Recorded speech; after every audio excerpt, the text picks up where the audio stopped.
bisa 3.000 orang yang nonton, kayaknya 2.999.999 semuanya tolongin Nikita, tolongin Nikita. Tapi memang Nikita ini hebat, ternyata banyak fansnya ya. Gua kira dengan juteknya itu, gua aja pernah dimusuhin, tapi jadi temanan lagi. Bahkan minggu lalu,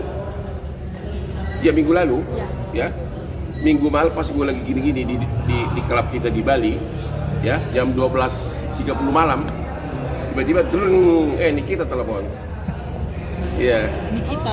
Iya, Nikita Langsung dari Nikita ya langsung. Iya, kan ada gua nomornya. Apa Iya tuh, kan? Apa Bu? Ya gue nggak, karena gue suara bising kan. Kayaknya gue bilang aku nggak bisa bicara karena memang aku lagi di klub kan. Akhirnya oke, lain kali deh, itu aja terakhir. Jadi nggak, selanjutnya dia hubungi gue lagi jam 12.30 malam. Meminta bantuan kali Bang. Ya gue nggak tahu deh, gue nggak mau jangan GR lah. Dan aku juga nggak bisa lah, udah dipegang orang, janganlah. Gue perkara gue terlalu banyak. Ya perkara gue terlalu banyak, malah saya mau suruh si Rasman jadi asisten gue agar ada perkaranya, kasihan dia. Ya. Buat fansnya tadi gimana Bang? Suruh si Rasman jadi asisten gue deh, bawa koper gue atau gimana gitu. Tapi untuk para fansnya gimana Bang? Artinya kan sudah banyak yang mention, Abang sendiri meresponinya. Apa? Ya para fans itu. Para fans itu Ya, minta apa? akhirnya gue kasih clue-nya gitu loh. Aku bilang sama mereka, lu mau teriak-teriak apapun di sidang tentang cara suruh pakai jaket di borgol, itu tidak akan dipertimbangkan oleh hakim. Yang dipertimbangkan adalah apa yang didakwakan. Jadi mendingan fokus kepada, ya jangan terus sakitin orang, tuduh-tuduhan. Pertama gini, pakai jaket itu kan memang standar SOP. Lembong nggak lihat lo, udah lulusan Harvard, ya, mantan Menteri Perdagangan, di borgol, jaketnya juga ada kan, dia kan Thomas Lembong kan setiap sidang. Memang itu SOP, kita nggak bisa lawan, itu memang sudah hukum positif. Makanya rubah itu DPR kita harus PK. Harusnya yang diborgol itu hanya untuk pidana-pidana yang sudah parah banget kelakuannya gitu loh. Misalnya pembunuh massal, pembunuh berseri atau apa. Ya kalau yang gini-gini nggak usah sebenarnya. Tapi hukum positif, jaksa nggak salah. Memang itu SOP-nya. Iya. Tapi lain kali makanya usulkan ke DPR agar dirubah aturannya. Dibuat aturannya kalau untuk tindak pidana intelektual seperti ini, kayak Lembong aja coba, masa dia kabur sih? Iya kan? Bang, tapi terkait adanya kegiatan indikasi JPU yang merekam-rekam di peradilan itu etis nggak sih? Udah selesai sidang ya boleh dong. Oh berarti itu etis ya Bang? Boleh. Secara Boleh hukum. kan? Ruang sidang tidak apa? Kan udah selesai sidang. Iya. Jangankan dalam sidang pun sering merekam, lihat aja. Lu juga sering merekam dalam sidang, enak aja. Itu lu nyalahin orang lu yang ngerekam Nikita di sidang itu lu semua. Iya kan banyak yang salfok gitu ya Pak. Enggak, itu yang JPU itu adalah sudah lu lihat kan, hakimnya udah nggak ada kan? Iya. Aku lihat kok itu. Ya nggak apa-apa dong. Oh tidak apa-apa ya Bang? Nggak apa-apa dong. Mungkin masyarakat kita kan belum ada yang Iya, masa nggak tahu? Dia kan sudah nggak ada sidang. Kecuali sambil bertanya sambil direkam lagi sidang, itu salah. Ya kan? Halo saudara terdakwa, harus direkam, itu salah, nggak boleh. Kalau itu kan saya lihat sudah selesai sidangnya, ya. Bang, kalau Sudah nggak ada hakim. Berarti banyak yang memojokkan JPU, Abang melihatnya seperti apa nih? Saya objektif aja, ya. Pertama, kan protes gara-gara tidak memakai jaket tahanan. Itu memang sesuai aturan mainnya. Jangankan Nikita, Tom Lembong aja diborgol sama pakai jaket. Itu, ya. Makanya agar kalian usulkan ke DPR agar dibikin undang-undang hanya yang tindak pidana yang seram, yang benar-benar pembunuh massal, yang bisa kabur, yang perlu diborgol gitu loh. Ya itu perlu. Tapi yang sekarang memang semua orang bisa diborgol. Bang, dengan sikapnya Nikita yang marah-marah, ngamuk segala macam itu makin memperberat masa hukuman Ya justru dia, itu nggak perlu marah-marah, harusnya yang perlu di sidang itu seperti gaya gua nggak nyerang orang tapi substansi hukumnya gua gitu loh. Itu harusnya. Jadi jangan marah tentang hal-hal di luar substansi perkara, ngerti gak? Coba lihat gua kalau bersidang, ya gua fokus kepada itunya itu, fokus benar-benar. Gua saksinya pun bisa gua langsung to the point, ya. Jangan hal-hal yang begitu. Harusnya nih kita ya fokus ke arah, hey, skincare kamu dulu begini. Nah, kau punya kelemahan kan? Makanya kamu suruh aku untuk tidak bocorin. Berarti impas dong, ya kan? Berarti kau bukan korban. Kenapa? Kau kelemahan kamu gua tutupin. Kau happy, kau kasih gua aku.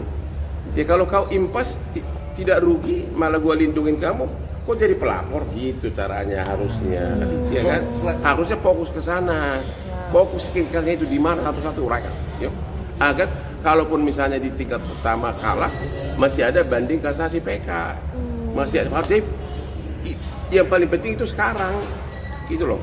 Fokus semua, kumpulkan semua dia punya produk yang ini begini, yang ini begini, yang ini begini, yang ini katanya bikin Hotman kok malah makin coklat gitu.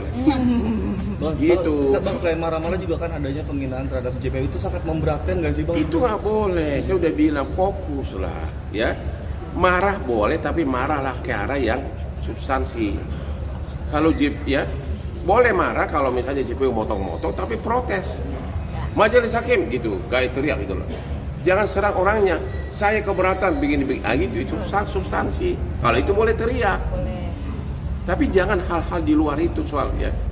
Saya udah makanya bilang karena pada akhirnya jangan bikin sakit hati semuanya, termasuk hakimnya. Toh nasib kamu di tangan dia. Tong, selesai lu mau ngomong apa kek? Gitu kan. Berarti bisa dibilang lebih fokus ke permasalahannya ya Bang? Aku bilang begitu, fokus, nggak ada gunanya. Memang di medsos indah banget. Indah banget di medsos seolah-olah, ya kan. Tapi pada akhirnya kan hakim yang mutus kan. Janganlah. Fokus, makanya saya bilang harusnya kalau gue jadi lawyer dia atau dia, hey, termasuk sama media, ini gue punya skincare lo. Lu bilang gini kan, malah gue makin coklat gitu. Nah, itu kupas habis. Oh itu baru keren. Kupas habis kelemahan. Kan ini kan perkara kan. Kupas habis kelemahan lawan, begitu dong. Ya.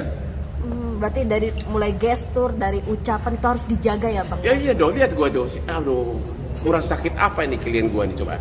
Tom Lembong sudah bebas. Ini hanya turut serta, kok nggak bebas-bebas. Saya tetap sopan omongannya. Karena kalau gua nggak sopan gua diusir. Jadi alasan untuk mengusir gua. Kalau gua sopan kan nggak bisa diusir, tapi kan pesan nyampe. Itu loh.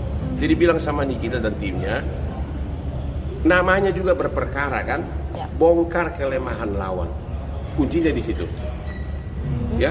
Jangan lagi itu melulu, ya. Kadang-kadang juga nih kita begini depan sidang, sampai gesturnya gini Bang, kayak nantang. Iya, nggak boleh begitu. Nggak boleh ya Bang ya. Merugikan dia. Abang ngelihat ada indikasi bisa bebas atau bisa pulang? Gua nggak tahu. Oh, gua dari mana gua tahu? Penangguhan penahanan. Gua nggak kan lihat buktinya. Dia minta penangguhan penahanan terus.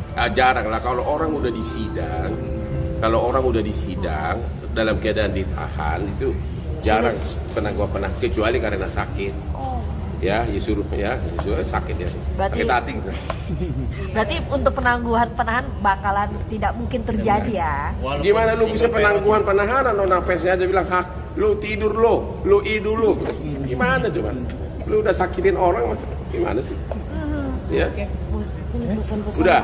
buat kita Bang. Jadi setiap aku ngomong langsung ditayang, enak dijual ya. Abang, Pesan-pesannya Bang buat kita Bang. Pesannya buat Vicky Bang. Pesannya buat Itu yang ada di IG gua itu, saya di pesawat itu, ya. Ya, jaksa juga udah lihat itu, dia juga oke, bagus, netral kamu katanya. Memang gua netral. Kutip langsung yang ada di IG gua itu, ada di situ tuh.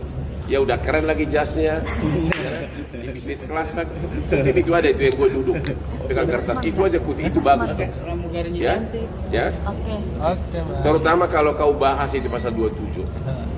Ya, apa? Ya kan? Ya.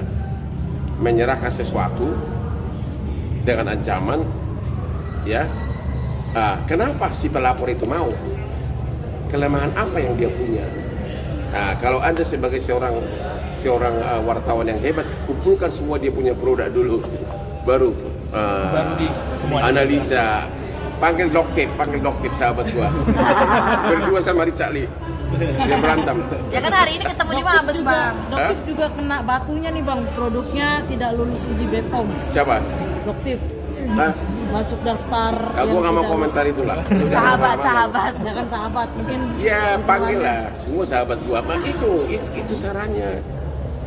Biar langsung jelas gitu loh. Oh berarti lu punya kelemahan banyak toh, ya kan? Lu itu sebenarnya bisa buktikan bahwa dia bukan korban, gitu loh. Kan pelapor polisi kan karena korban yang jadi pelapor. Kalau korban ternyata happy, ya malah beruntung, apa itu korban? Ngerti nggak? Ya. Contoh, gue bilang sama lo, ya, awas lu, kamu kemarin tidur sama Pak Lurah, ya kan? Ya, kalau itu tuduhan palsu, gue bilang kecuali lu kasih gue uang, gue diam. Nah, ternyata kan kau tidak tidur sama siapa? Pak Lurah, sama kepala desa, iya. Nah, itu baru pemerasan.